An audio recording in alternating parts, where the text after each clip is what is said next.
maimamu wameweza kutuelekeza maombi na dua ambazo zinaondoa maumivu ya mgongo.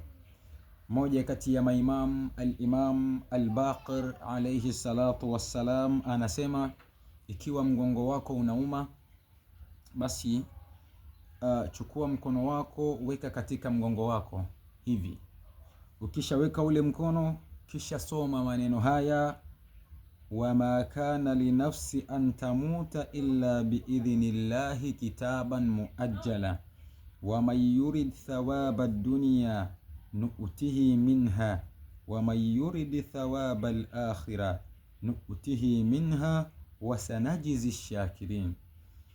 Kisha ukishamaliza kuyasoma maneno haya, imamu anasema utasoma suratul qadri, inna anzalnahu fi laylatil qadri, mara 7, wakati bado umeshika mgongo wako unauma. Anasema ukishamaliza maombi haya na dua hii na sura hii kwa mara 7, basi ugonjwa wako utaweza kupona biidhnillahi taala.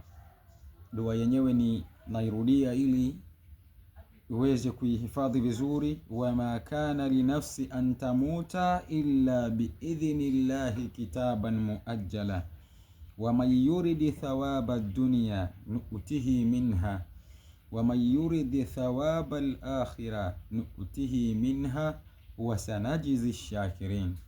Narudia mara ya mwisho: wama kana linafsi an tamuta illa biidhnillahi kitaban muajjala waman yuridi thawaba ad-dunya nu'tihi minha waman yuridi thawaba al-akhirah nu'tihi minha wasanajizi shakirin.